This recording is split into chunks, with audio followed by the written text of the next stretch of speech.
सभी को नमस्ते और सभी सत्संगियों को मेरा सादर जय गुरुदेव। प्रेमियों, सत्संगियों में एक बात की चर्चा है कि साध क्या होता है। हम तो बाबा जय गुरुदेव जी महाराज को जानते हैं, साध क्या होता है, तो इस विषय पर आज हम चर्चा करेंगे। जय गुरुदेव। साध क्या होता है तो बताया है, गुरु नवे जो शिष्य को साध कहावे सोए। गुरु अपने जिस शिष्य के आगे नतमस्तक होता है वह साध होता है। साधक तो कोई भी हो सकता है। गुरु को लाखों करोड़ों सत्संगियों में से एक साध मिलता है, वह भी गुरु की विशेष दया मेहर व मौज होने पर ही संभव है। गुरु कैसे नतमस्तक होता है? शिष्य के त्याग, तपस्या, साधन, भजन, भक्ति आदि से खुश होकर गुरु शिष्य पर कुर्बान हो जाता है। फिर गुरु साध को विशेष शक्तियां प्रदान करता है तथा गुरु नए शिष्यों व संगत से कहता है कि आपको साध के पास जाना चाहिए। गुरु कहें जा साध ढिंग, साध कहें गुरु पूछ। गुरु महाराज कहते हैं कि गुरु भक्ति जिनको करनी है, आप जो भी सत्संगी गुरु भक्ति करना चाहते हैं तो आपको साध के पास जाना चाहिए। उधर साध कहता है कि आप गुरु महाराज के कहने से आप मेरे पास चले तो आए, लेकिन आप गुरु महाराज से पूछ करके आइए कि मैं अपने आप में अधूरा हूँ या पूरा हूँ, मैं पूर्ण हूँ या अपूर्ण हूँ, ये आप जानकारी करके आए। बाद में आपको शंका करने की आवश्यकता नहीं है। गुरु कहें जा साध ढिंग, साध कहें गुरु पूछ, अरस परस के दर्श में हुई अगम की सूझ। जब गुरु व साध एक दूसरे के दर्शन करते हुए, परिचय करते हुए अगम लोग पहुंच जाते हैं और साध को अगम की सूझ करा के साध की सूरत का तथा निज रूप का निवास करा देते हैं अगम लोक में, तथा साध की शक्ति को भी पूर्ण रूप देते हैं। और गुरु समझाते हैं कि प्रथम अगम रूप में धारा, दूसर अलग पुरुष हुआ न्यारा, तीसर सत्य पुरुष में भया, सतलोक ही रच लिया। सतलोक, अलग, अगम लोक तीनों ही गुरु के रचाए हुए हैं तथा इन तीनों लोकों में गुरु का निज रूप है तथा साध को भी निज रूप मिला हुआ है और वहां पहुंचने पर गुरु व साध में कोई अंतर नहीं रहता। आगे कहा है कि ना कोई गुरु ना कोई चेला, सब में बोला एक अकेला।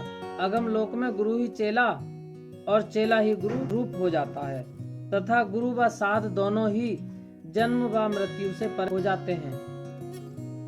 अब साध के जीवन पर कहा है कि साध सिंह का एक मत, जीवत ही को खाए, भावहीन मृतक दशा तित के निकट न जाए। साध सिंह का एक मत, जीवत ही को खाए, भावहीन मृतक दशा तित के निकट न जाए। साध व सिंह एक भाव रहते हैं।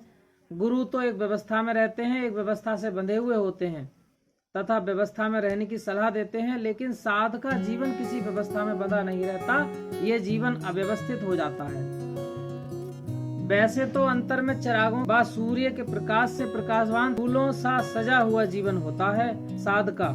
ये एक विशेष व्यवस्था हुआ करती है साध जीवन की, लेकिन कहा है कि भावहीन मृतक दशा, साध भावहीन रहते हैं, मृतक दशा में पड़े रहते। यदि सामान्य समाज चरम आंखों से देखे तो वह व्यक्ति बड़ी वीरान वादियों का निवासी है। साध बाहर से एक वीरान और नीरस जीवन जीता है, इतना शांत स्वभाव कि साधारण से भी गया गुजरा जीवन अजीबो गरीब रहन सहन होता है साध के जीवन में, और वह व्यक्ति पहचान से परे होगा। वैसे कहा है विद्वानों ने, गुरु करे जान के, पानी पियो छान के। लेकिन बताइए, ऐसे गुरु या साध को कोई सामान्य जन जान सकता है क्या? ऐसे महापुरुष किसी के नक्शे में फिट नहीं बैठते। साध अपने लिए कुछ नहीं करता है। साध वह शक्ति है, वह पावर है कि गुरु व साध दोनों में ही कोई भेद नहीं होता। अनेक महात्मा महापुरुषों ने ऐसे व्याख्यान किए, ये उनका अनुभव रहा। गुरु वैसे तो किसी विशेष के लिए होता है तथा साध भी किसी विशेष के लिए होता है। यदि आप सोच रहे हैं कि साध सारे संसार के लिए है, पूरे समाज को ये लोग लपेटे फिरेंगे, तो जानिए कि सिंहों के लहड़े नहीं, हंसों की नहीं पात, लालों की नहीं बोरियां, साध न चले जमात। साध को कभी भी जमात को साथ में ले जाता नहीं देखा जा सकता। ये लोग अकेले ही भ्रमण करते हैं। जमात से व संसारिक समाज से कोई मतलब नहीं होता है इनको, और मतलब रखना भी नहीं चाहते हैं। सामान्य से भी सामान्य जीवन जीने वाले इन साध के संपर्क में जो लोग आते हैं, उनकी कमियों को निरख परख करके साध जी सुधारते हैं, सुधार करते हैं और उनकी जीवात्मा को निखारते हैं। सेवा देते हैं।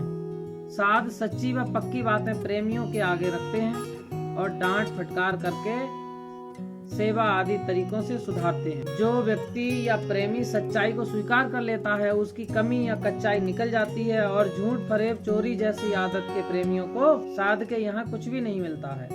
साध कहता है कि मेरी बात को जौहरी जाने, कै जिन जौहर पैदा होए। हीरे की परख कोई विशेष जौहरी ही जानता है। इसी प्रकार साध की भक्ति आदि को कोई जौहरी जैसा अर्थात बिरला बहादुर व्यक्ति ही जान सकता है, जो कि काम, क्रोध, लोभ, मोह, अहंकार से वंचित हो।